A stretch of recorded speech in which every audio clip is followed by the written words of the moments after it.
So today I'm going to teach you how to make two fabulous and delicious recipes for Cinco de Mayo. We're going to start with my Mexican cheesecake pie, and then I'll teach you how to make my famous chicken and black bean enchiladas. Let's start making our Mexican cheesecake pie. Here I have a 13 by 9 ceramic dish, and I'm going to spray it with nonstick spray. And here I have 2 tubes of crescent roll dough. Just going to press that into the bottom of my pan. It doesn't need to be perfect. It's going to get covered with our sweetened cream cheese filling that we'll make next. So in this bowl, I have 2 packages of cream cheese that have been softening at room temperature. I'm going to add 1 cup of sugar and 2 teaspoons of vanilla. And if you have Mexican vanilla, I'd like to use that.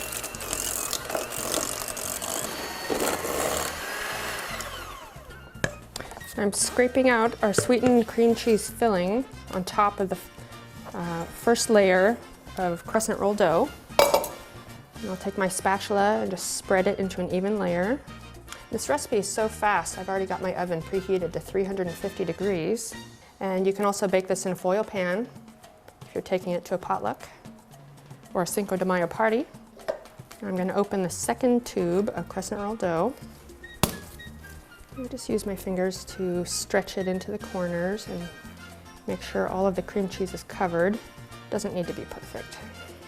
So now I'm going to make the cinnamon sugar topping for our Mexican cheesecake pie.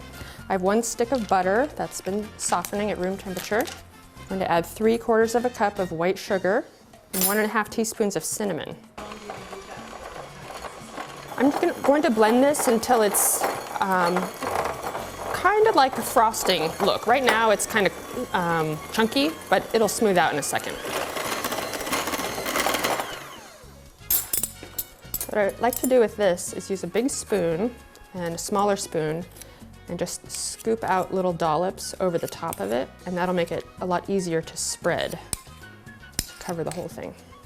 So now I'm going to use my offset spatula to spread the blobs into one even layer over the top. So now our Mexican cheesecake pie is ready to bake. In 35 minutes, the cheesecake will come out of the oven and we'll drizzle it with honey. So while our cheesecake is in the oven, let's get started on our enchiladas. Now before you start cooking this recipe, I recommend having everything ready to go. So here I have 1¼ pound of diced chicken breast. This is 1 red bell pepper that I've diced. This is 1 cup of green onions, 4 garlic cloves minced, and 2 tablespoons of cumin. I have 1 can of black beans and also 1 cup of salsa.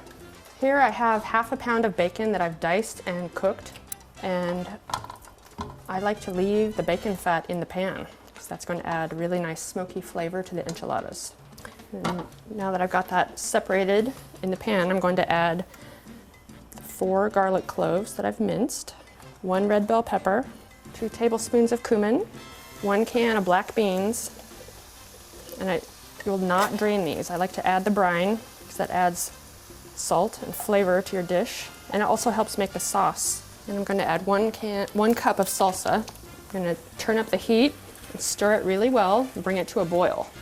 So once it comes to a boil, we'll turn it down and simmer it for 5 minutes, and that'll cook the chicken all the way through and thicken the sauce. This is the enchilada filling that we just made. And it's easier to let it cool for a couple of minutes so you don't burn your hands. And here I'm going to add the cooked bacon back into the pan and 1 cup of chopped green onions. So now it's time to assemble our enchiladas. I've microwaved these tortillas for about 45 seconds on high, and it just makes them easier to roll. So there's 1/3 cup of the enchilada filling, and I'll put about 2 tablespoons of cheese on the inside. And notice I put the filling down about 1/3 closer to the end of the tortilla. And then I can just tightly roll it and tuck it in, and then place it seam side down in the prepared pan. This recipe makes a lot, I would say about 8 servings. You can use any kind of cheese that you like too. I really like the authentic cotija Mexican cheese, and you must serve this with sour cream. So there they are without any topping. I'm going to top them with medium salsa today, and then some more cheese, and then it can go in the oven. I would bake it at 375 degrees for 30 to 40 minutes. So this is my famous chicken and black bean enchilada dish. This is ready to bake or ready to go in the freezer. Now our Mexican cheesecake is ready to come out of the oven. It smells so delicious. Now I'm just going to drizzle about 1/3 cup of honey over the top in a crisscross pattern. So today we learned how to make my famous chicken and black bean enchiladas and Mexican cheesecake pie for dessert. Happy Cinco de Mayo, everyone.